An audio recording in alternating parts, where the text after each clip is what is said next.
Alright guys, so today we're gonna be taking a look, an in-depth look at the OnePlus 9 Pro's camera system, and today we have with me the one and only Shannon Britto from Shannon Britto Photography.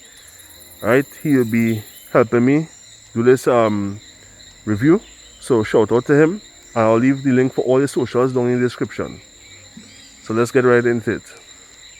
Alright guys, so we're here today at Lupino Park in Trinidad and Tobago. My name is Shannon Britto Photography. I'm here to do some photography and some videography samples with the OnePlus 9 Pro. Obviously, it's being used to record this intro, but check it out. Okay guys, so we're doing a quick photography and videography overview of the OnePlus 9 Pro. And we are at this beautiful location, which is located in Trinidad and Tobago, in a place named Lupino, Lopinot, Lupino, it's pronounced. And we're here at this historical site and just testing out the capabilities of the OnePlus 9 Pro's camera. So here we go. From this first image, this is an ultra wide photo of the entire entrance to the historical complex, Lupino's historical complex. And as you can see, it's well controlled with the detail in the shadow and in the highlights. But most importantly, how the sky through the foliage of the trees is still well controlled. You can almost make out a slight blue color cast of the sky through the foliage of the trees. And then the whitest thing in the image, or the brightest thing in the image, is the foreground, which is right in front of us, and then the house in the background. And everything is well controlled. This is an even exposure, and from here, for photo enthusiasts, you can basically start your editing process, or you could just leave this as is. So we move on to the normal lens, and as you can see, there's a color shift, almost like a hue shift. It goes a little bit green versus the slight magenta we had before. But more detail. You can clearly make out more detail in this image versus the ultra wide. And as the main sensor, that's a given. Moving on. This is a zoom photo. And this is pretty impressive for a zoom photo because there are a lot of details, especially on the roof of the building and even on the foliage right in front of us on the tree. A lot of details, and the exposure is well controlled. Almost HDR, because you can make out the detail in the shadows, you can make out the detail in the highlights. Everything is under one nice even exposure. Moving on. So this is an ultra wide photo of the pathway, the stone pathway leading to the bridge. And as you can see, a lot of detail, and the ultra wide is wide enough where it encapsulates so much more of the frame. It's not the widest ultra wide I've used, but it gets the job done. Moving on, this is the main photo sensor, and once again we can see that that color shift. In the corner here in the purple is Savant Technologies, Karen. Yeah, so more detail. You can see a refinement in the details of the foliage in front of us, and the texture on the trees and everything. Just adds that little bit more detail to the image. Moving on, this is a zoom photo of the bridge, the wooden bridge. And as you can see, for a zoom photo, there is good enough detail.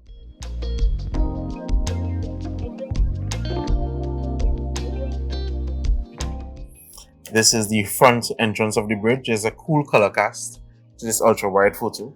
But once again, white balance is very the sky, the ambience, everything is always changing.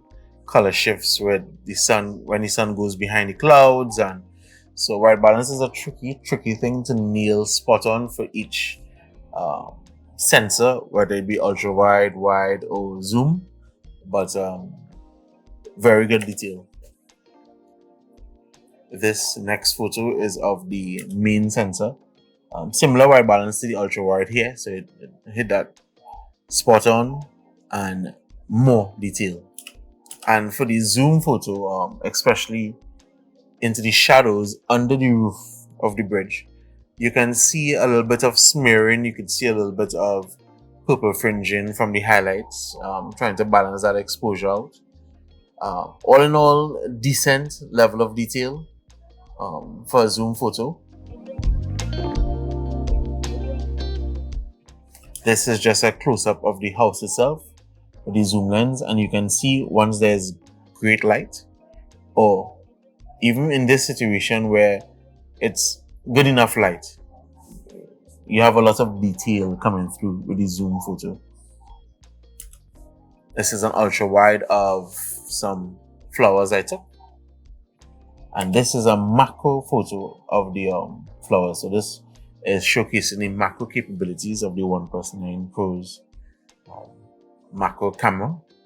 And from experience taking these photos, you really have to have a steady hand, especially when the lighting is kind of mediocre and somewhat overcast as it was that day, to get the maximum amount of detail in the photo.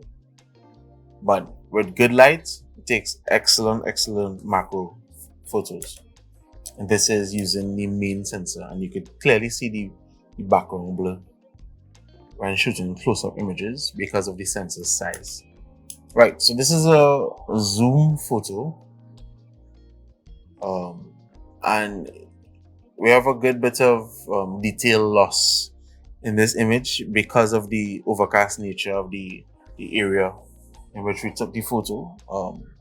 So from this, you can clearly see that when the light is just subpar, don't expect brilliant detail in your zoom photos.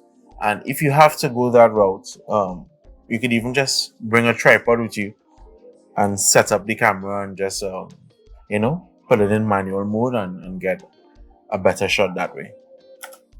This is a portrait shot of this flower and beautiful rendition in the outer focus or the bokeh elements in the background. This is a standard shot of a parang band, and parang is synonymous throughout the Caribbean region. And as you can see, the highlights in the sky and the purple fringing, it's clipped. There are lots of clipped highlights and purple fringing in the sky, but this parang band is somewhat under a shaded area. So it tries its best to balance the image out, and there's good enough detail, and definitely this is a shot you can keep. Right, so this is a portrait shot of this musician in the middle here of the parang band.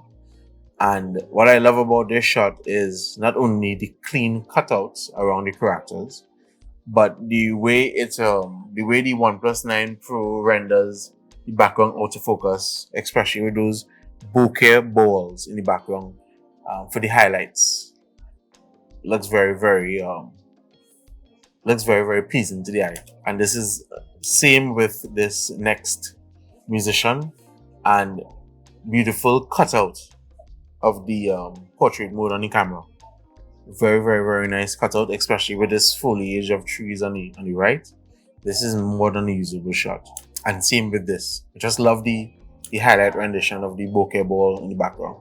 Right, so this was a low light shot, and I had to stick the camera through these pieces of wood to get a shot into this area on the roof of one of the buildings at the location.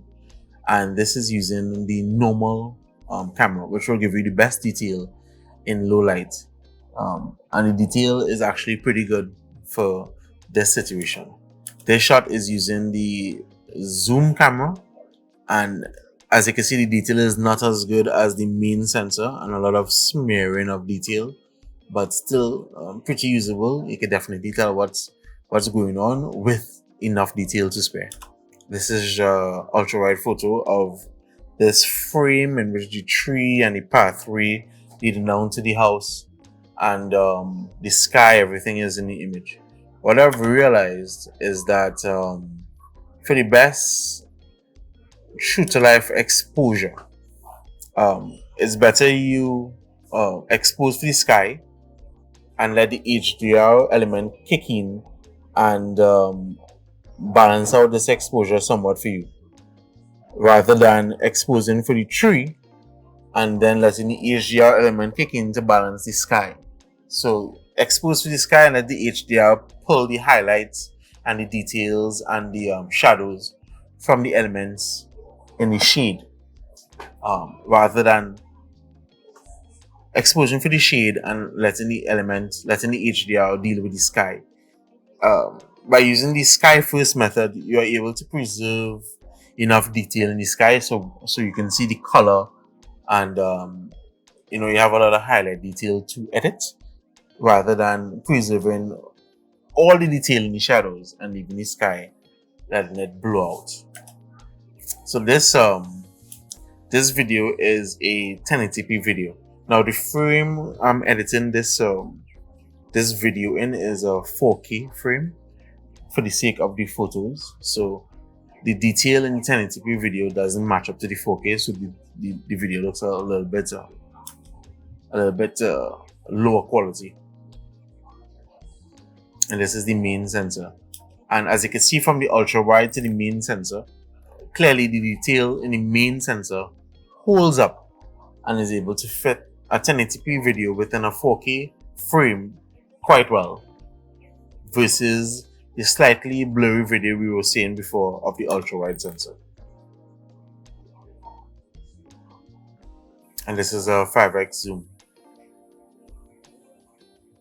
Good detail for video, definitely. And rack focus to the plant. Beautiful background blur at 5x.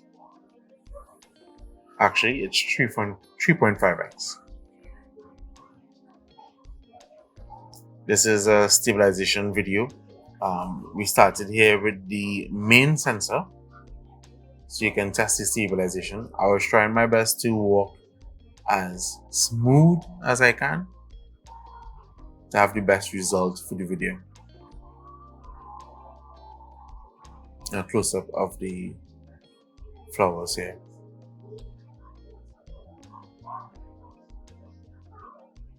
Good detail in both the zoom and the regular cameras for video. This is the ultra wide, slightly less detail but change of color. And as you can see, the main camera and the zoom camera, similar white balance there. This is an ultra wide shot of the bridge, main sensor.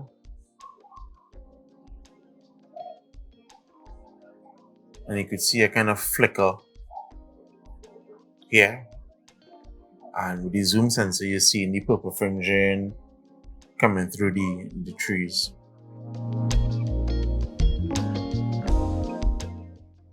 And it's trying its best to control the noise that you'll get from filming in the shade.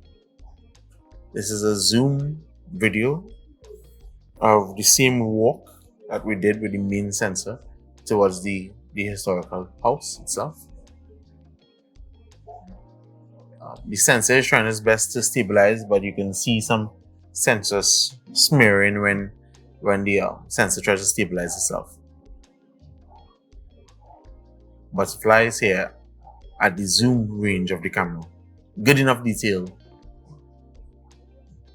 And this is the ultra wide walking to the house. As you can see, between the ultra wide and the regular wide camera, the ultra wide definitely lacks detail, especially compared to the main sensor. And of course, a video, ultra wide video of the bridge. This is the regular wide camera, and this is the zoom sensor. And for a zoom camera in video mode, this is good, really good detail. And this is the low light situation where I stuck the phone through the roof.